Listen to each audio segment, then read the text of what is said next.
test, and he was the winner of the first week of competition. He completely slayed the room. And he's here to slay the room again. Ladies and gentlemen, put your hands together for Mr. Bill Beagley.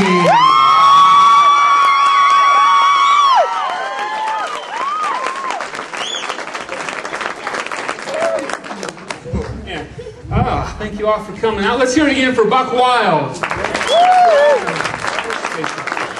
Well, Mr. Jeff is not joking. The winner does get this lovely gravy boat. I just want to tell you what I'm going to do if I should win it. I'm going to make a necklace out of it. Nothing like 10 pounds of Thanksgiving bling. Hey, Jeff, does your grandma know you're still in her dishes? Good. Can't even engrave your name on this thing. You got to write it on with a Sharpie. What's the winner next year get? The matching ladle? How many years do you have to win in a row to get the complete dinner set? More importantly, how many years in a row is she going to invite him over for holidays? Oh, man.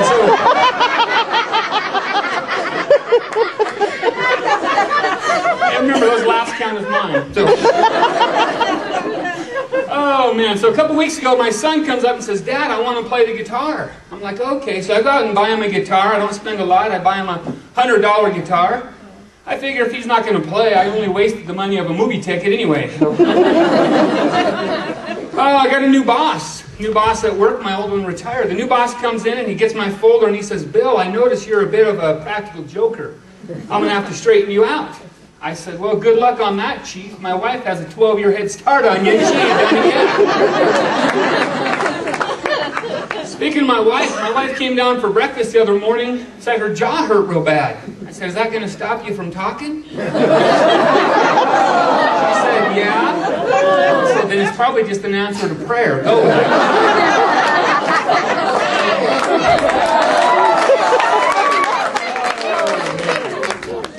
So anyway, I had a friend, and he said, Bill, I could never do what you do. I could never get up there and tell jokes in front of people. It's just too scary. And this kind of surprised me because my friend was a bull rider. He was in the rodeo. It's what he did.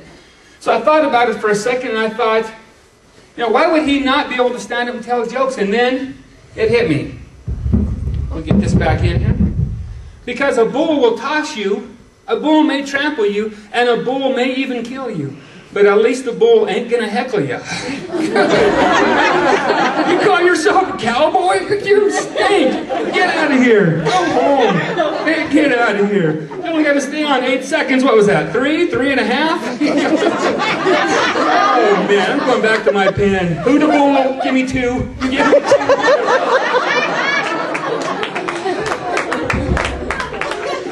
So this is the funniest person in the Valley contest, so I'm going to give you some Valley humor. The Grand Valley is like a family.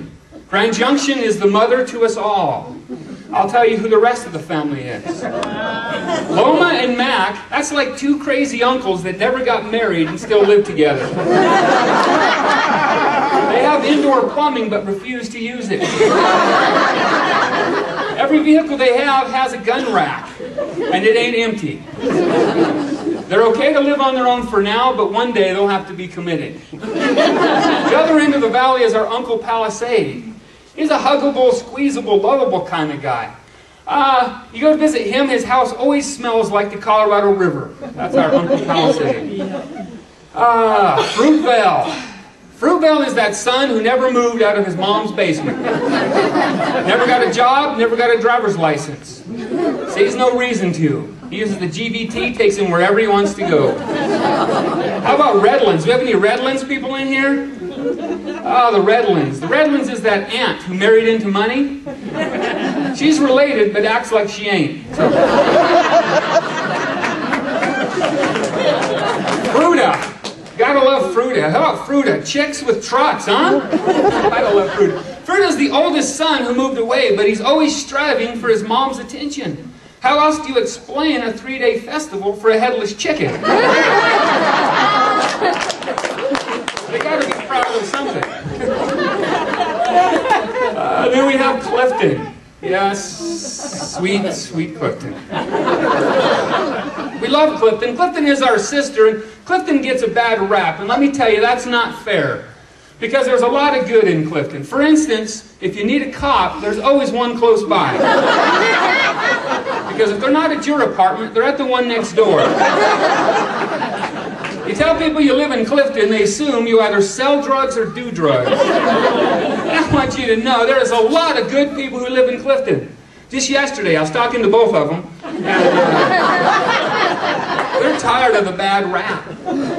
Here's a true story talking about Clifton. Did you read this about what I will call the BB gun bandit? True story, this guy robs a Wendy's with a BB gun and gets caught in the Taco Bell drive-thru. Now listen, I love the new shrimp taco as much as the next guy. While he was committing the robbery, he was overheard saying, "Give me the money or I'll shoot your eye out." Oh, man. So, I'm in Safeway last week and I'm trying to buy a box of cookies. And on the shelf they have a large box, the same price as a small box, but I'm trying to watch my figure, so I take the small box. I go up to the checkout counter and the lady says, "Sir, the big box is just as much as a small box." I said, "No thanks. I just want a little bit." She said, "But sir, you get twice as much." I said, "No, I'm good with a little bit." She said, "Sir, you can eat a little bit and save the rest for later." I said, "Ma'am, do I look like a man who can eat a little bit and save the rest for later?" A box of cookies only has 2 states in my house, new and empty. And you can measure the time it takes a box to go from new to empty with a stopwatch and a starter's pistol. You think Usain Bolt is fast, you haven't seen me with a box of Thin Mints. My son was asking me about the expiration date on a box of cookies. I said, "That's something you never need to worry about, son." So my cookies have an expiration date, but my vegetables don't. I've never had cookies go bad. It's not that I don't like vegetables, it's just I put off eating them. Like, you know, going to the doctor or taking a shower. By the time I eventually get around to eating the vegetables, they're brown and wilted. Hand me the cookies, I know they're fresh. So what is the most confusing day on The Biggest Loser? You watch that show, Biggest Loser. I think I know what the most confusing day is on Biggest Loser. It's Vegetable Recognition Day. What they do is Bob and Jillian get some flashcards with pictures of vegetables on it. "Okay, everybody, this is a carrot. Say carrot." "What's this?" "Broccoli!" "It's corn. That's close." Oh, man. So, I'm a little chunky now, but I used to be chunkier. And I used to step on my scale, and it would go 280, 290, 300, ERR. ERR? What kind of weight is ERR? Then I realized it was my scale going, That's it.